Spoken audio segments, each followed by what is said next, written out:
you all. It's Dana with the Hardin County Extension Office, and I am back for the first video of 2021 on our series with the Hardin County Public Library. And if you've been following along through 2020 since we started doing these videos, I think last March, we were doing a different appliance each month. Just to try to show you something new, different things that you could be cooking at home, because we were eating more meals at home, things like that. But we're going to switch it up for 2021 because typically whenever I go to the Hardin County Public Library, we cook through our yearly nutrition education program calendar. And so we decided that last year we had gotten to do a couple of in-person classes, so everybody had the calendar at home, and so they could continue cooking through those recipes if they wanted, and that we would do the appliance series instead. This year we're going to start back with our new calendars. We have the new ones. And our hope is that we don't have to do very many of these virtually, and we'll be eventually able to get back in person. And so we'll be able to pick up where we left off and continue our normal series of cooking through the food and nutrition calendar. And so if you have this, you can flip to our very first month. If you don't worry. You can find all of these recipes online, and I'll post the link for that. But I'm going to show you a picture of the recipe as well, because I know that if I were to do this, you can't see that. And I can, this is gonna look kind of silly, but I can show a little bit of what it looks like. You can see, at least from the picture, because I know you probably can't read the words, that we are gonna be doing a burger bowl. And so we'll be doing a salad, essentially, of like a burger instead.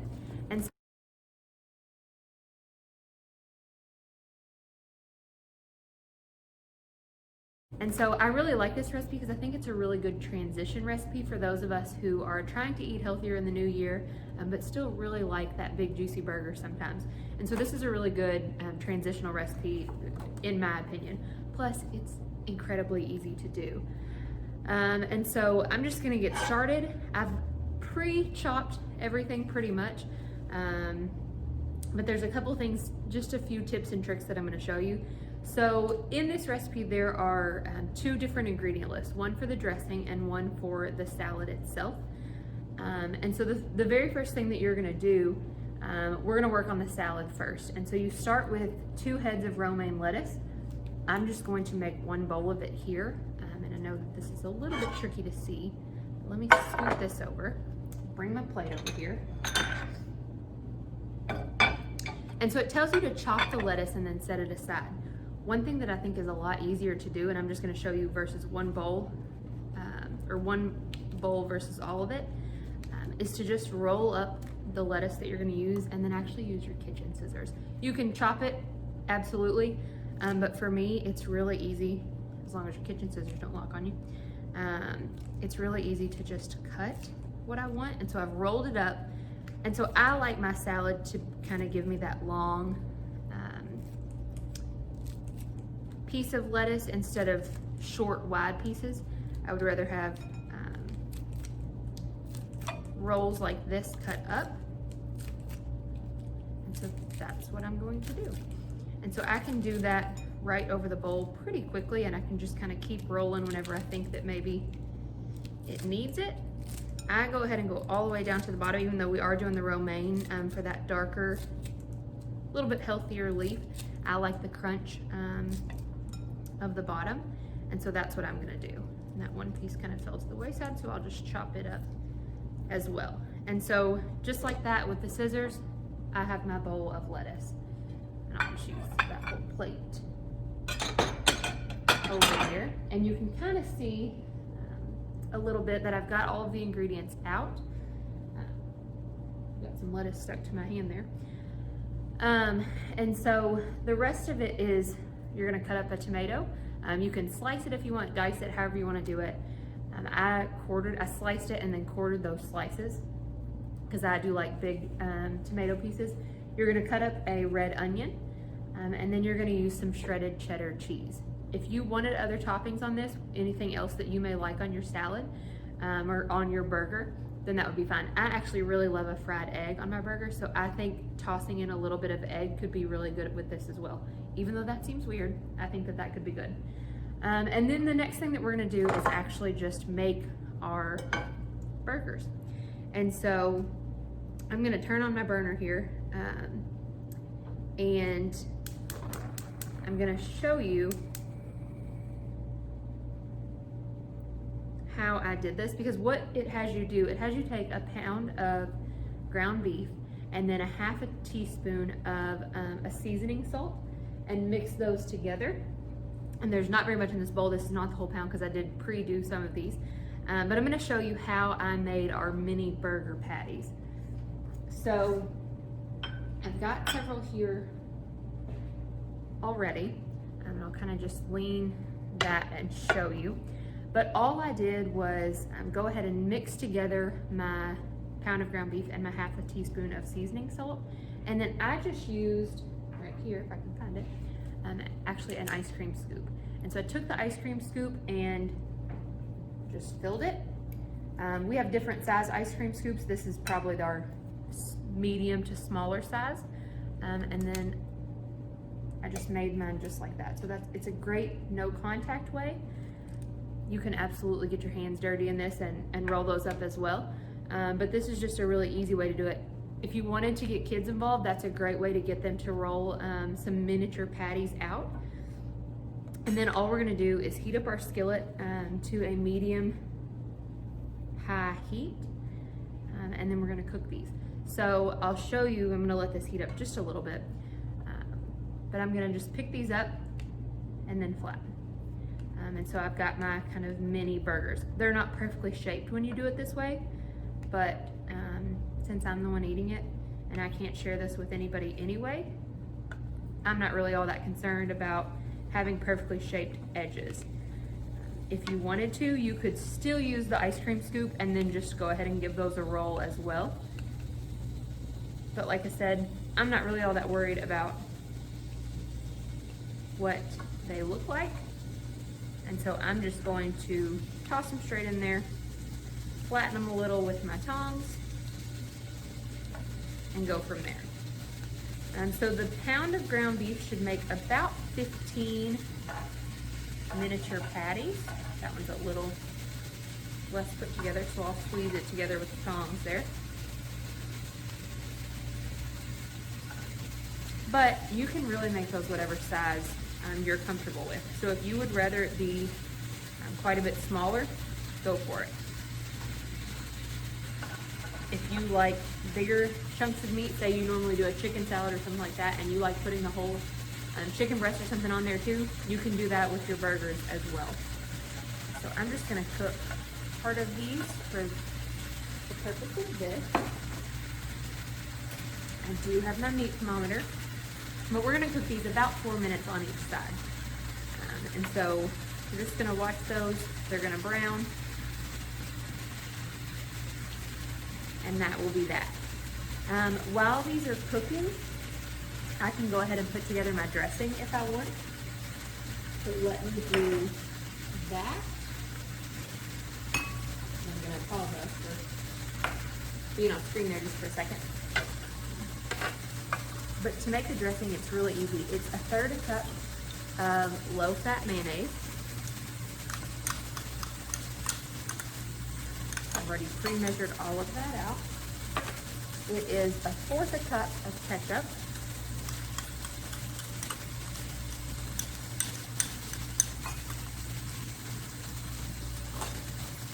It is 1/4 teaspoon of sugar, 1/4 teaspoon of salt, 1/2 tablespoon of apple cider vinegar, and a full tablespoon of olive oil. And so those 6 things are gonna be mixed together to make our salad dressing for our burger bowl.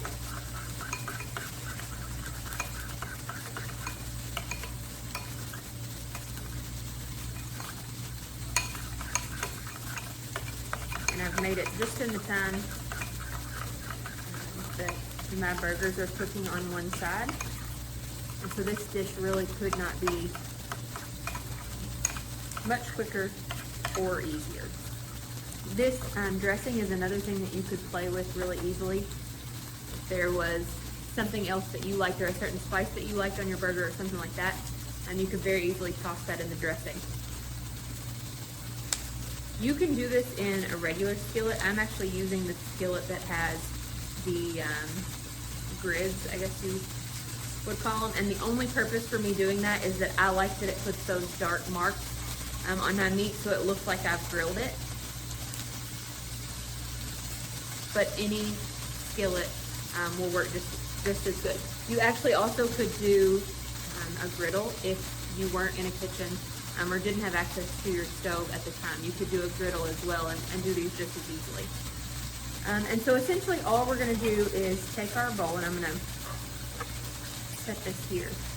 Take our bowl of lettuce. We are going to use a little bit of shredded cheese. If you want, whatever cheese you like, however much you want. Red onion, for mine, I'm not gonna eat red onion, but you would have red onion if you wanted. And then tomato slices, which for mine, I want all of them. And so put some tomatoes on there. I'll put some red onion just for the final picture to kind of show you what it looks like. And then we've got our sauce set aside. The seasoning salt, you could do whatever seasoning salt you would normally put on your burgers while grilling or anything like that.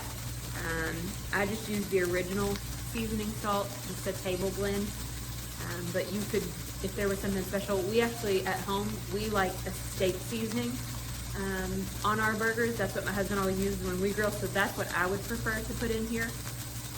I know other people who use like soy sauce and different things like that. Whatever you would normally put in your burger that you love on a grill, that you would put with your bun, put that in this salad. If that's what it's going to be, if you are trying to step down to eating healthy or anything like that. Just because you want it to taste like what you want, right? And what you enjoy. And so these are almost done.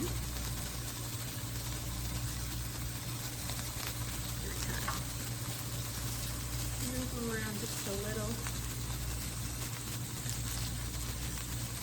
I'm not gonna flip them again.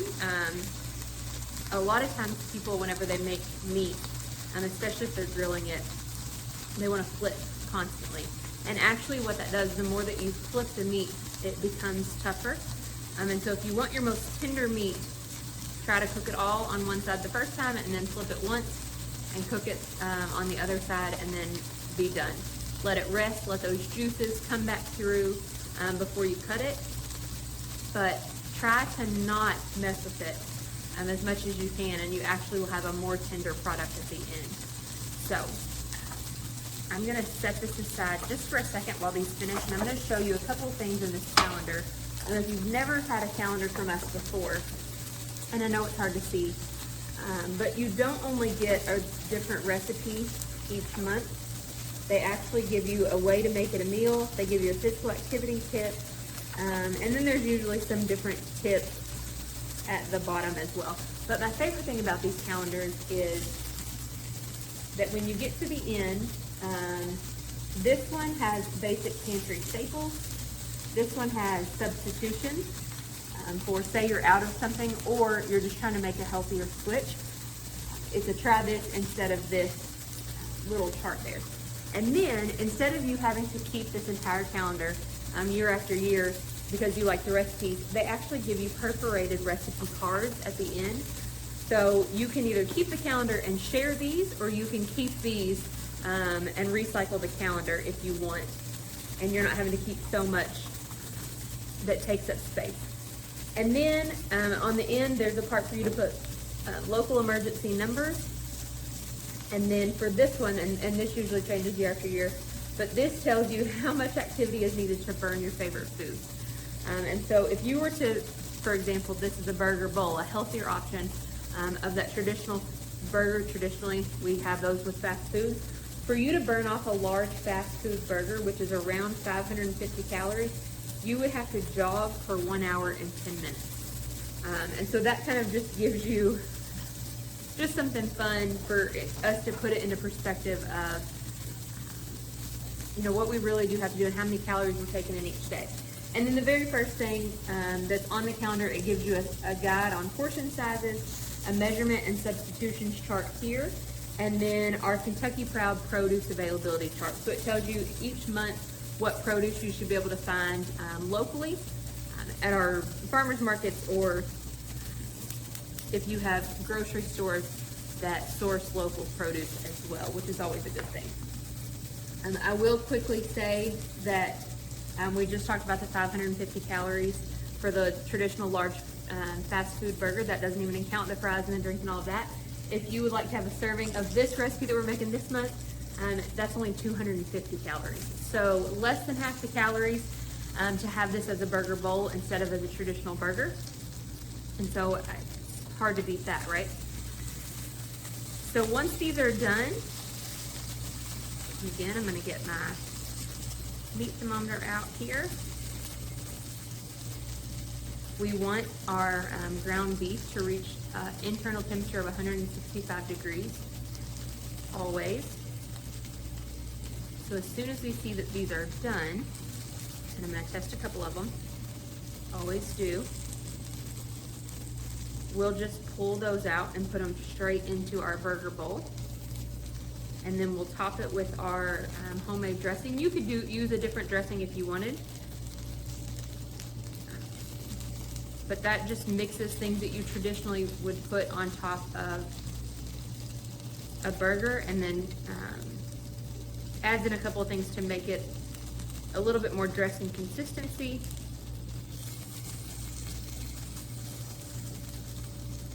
And you are good to go. This recipe is really easy to serve a big group.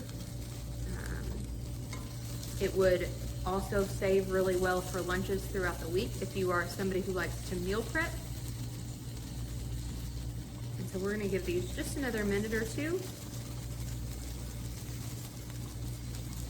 and we're good to go. As always, at the end of this video, I will show you my contact information, my phone number, and my email. That way, if you have questions, if you want copies of anything, I would be more than happy to email you those, get those in the mail to you. We have a couple of calendars left that I could mail you some calendars. I'm gonna say the first 10 people to shoot me an email with their mailing address, I'll be able to send a calendar to. But I can email you each month's recipe as well.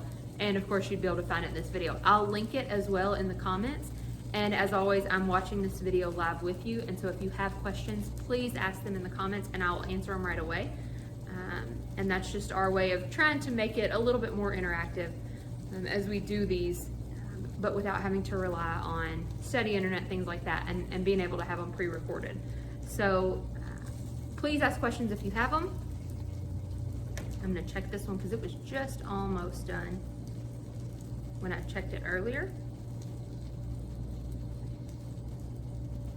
And so just for the purpose of showing you, we're gonna lift this burger up.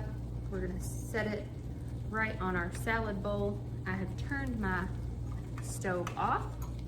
I will put some red onion for the pretty picture, for it to look like what it should look like if you were to follow the recipe step by step.